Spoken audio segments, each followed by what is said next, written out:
Hello goblins, it's Chris, Eldritch Pipes.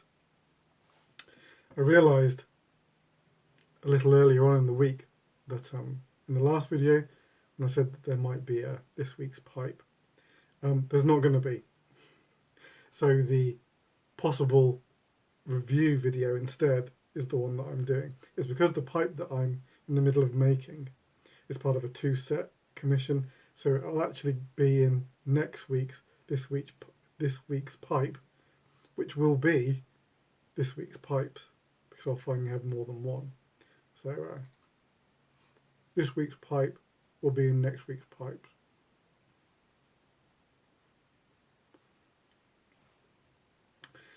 Now, yes, so the video that I'm doing today is a review for a tobacco that is no longer available commercially. It's a McClellend blend, and they're obviously, all their stuff is out of production. But I still think this was a really interesting tobacco because of my response to it. Let's have a look here. It is 27, number 27, Virginia. It's essentially just a blend of red Virginia. It says like orange, red Virginia. It's the thing is, when I first smoked it, when I first got it, I actually acquired the last of my McClellend tins before the big announcement, and obviously after the announcement there was no hope. And I'd picked a few. One was St James Woods, one was the Navy Cavendish. I was really liking Navy blends at the time, and I thought, okay, I'll go for this number 27 Virginia. And at the time I wasn't really smoking straight Virginia blends, but I liked that McClellend sort of processing style. You know what I mean. It's that tangy, sort of ketchupy topping. That's a really sort of stewed fruit kind of thing. And I thought, that's great. I'm sure it'll be great. And yet, when I first smoked it, it disappointed me. That McClellend smell was in the tin, but when I smoked it, it was just really bland, really nothing. So it just sat on my shelf, and I did some other reviews and I essentially forgot about it.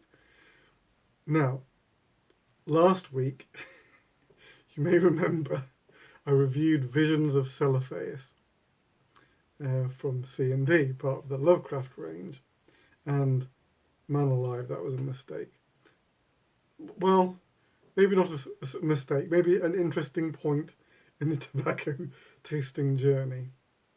But I smoked it in my horn, and I was trying to cleanse the pipe ever after, and Tilbury did a really good job.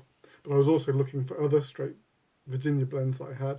I had that. I thought I'll just pop it in and smoke it, and it had changed quite noticeably, and the tang that was in the aroma in the tin was now in the smoke.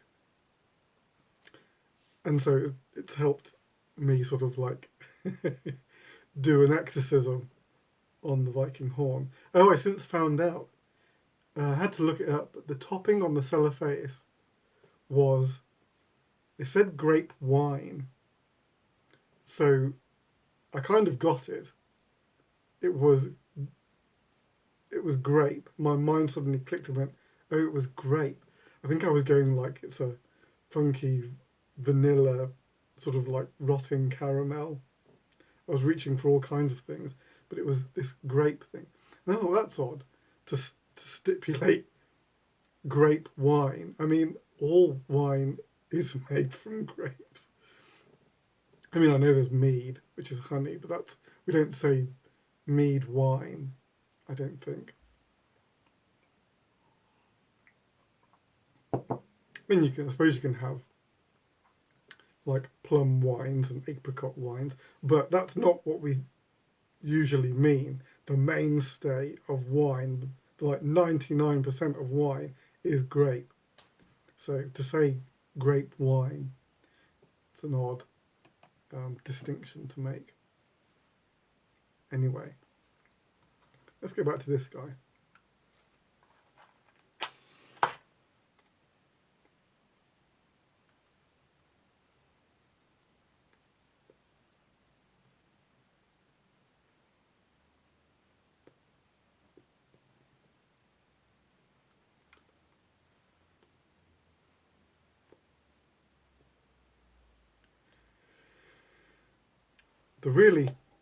The main feature of this now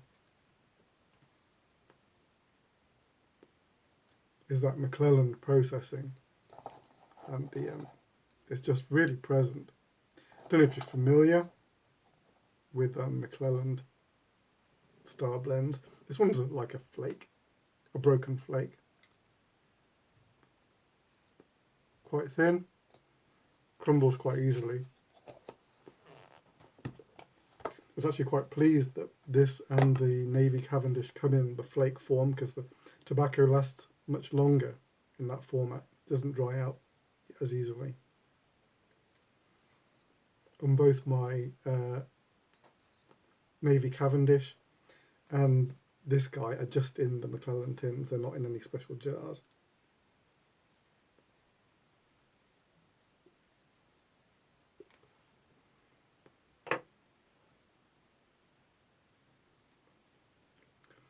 So interesting. It's got that really sort of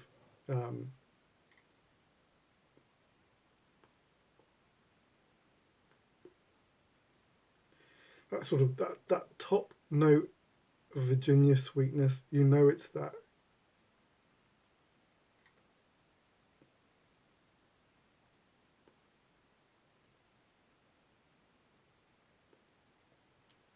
I get a kind of synesthesia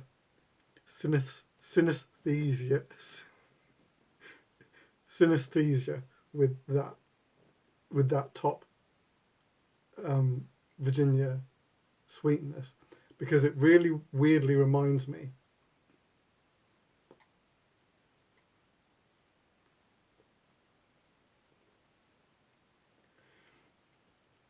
of an acoustic guitar.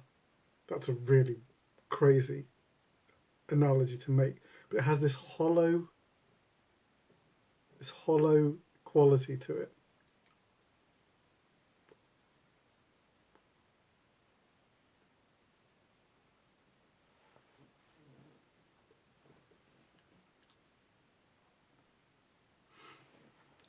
It's really quite it is rounded, the whole thing, but it doesn't have a lot of earthiness. It's kind of like medium bodied with this kind of then this high note of the Virginia sweetness.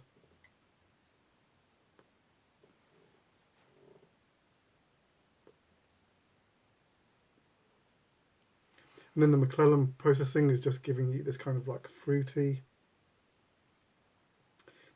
tang. It's quite gentle.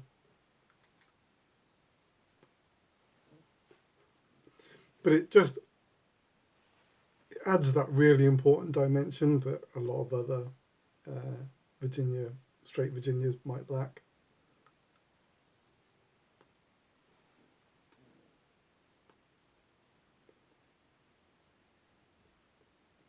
What's quite interesting is that I don't know if McClellend did this on a lot of their ones, but they describe it as a mellow flavour with a light, subtle aroma. I don't think it's that mellow. I wouldn't describe that as its primary. I would more describe this as fruity, kind of like but a subtle fruitiness.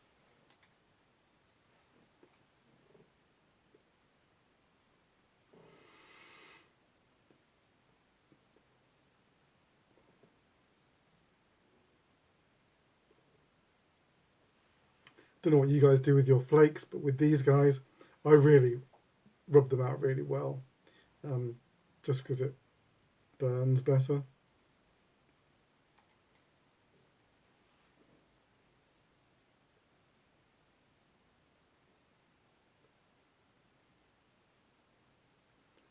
And the other quality that these McClellend blends have that other sort of pure Virginia blends don't have is that these do seem to have a good sort of, the smoke has good body. Sometimes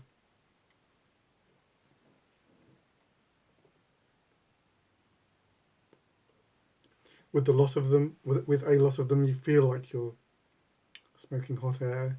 You know what I mean? The smoke's really thin.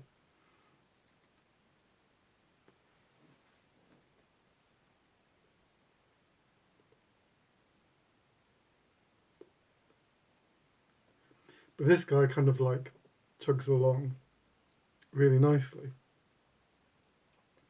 Smokes well on the horn. I would say that these Virginia blends do seem to smoke better in a larger chamber. I'm not sure why that would be. They just seem to like having that sort of volume, and then they sort of like they're away in sort of a smaller.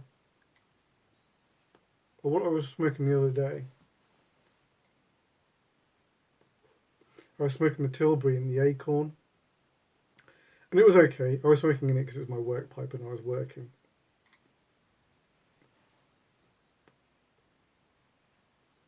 But I don't know if it was really happy in that pipe.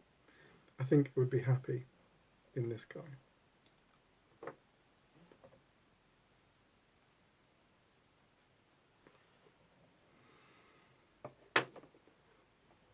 All right. I think I've made as many notes on this blend as I can. It's a really nice one. If you've hoarded it, I don't blame you if you have, and you haven't yet cracked one open, crack one open. It's worth it. I'm not sure if there's a date on this guy. Oh. No, that's not a date. For a moment I thought it was a date, but it's not. Never mind. All right. That's it. That's it from me. All right. What will I be back with next? I'll be back almost certainly with the next episode of Listen with Eldritch. So if you're with me for that, I'll see you then. We're past the halfway mark when it comes to Monday. Until then, I guess take it very easy. Your loyal pipe maker.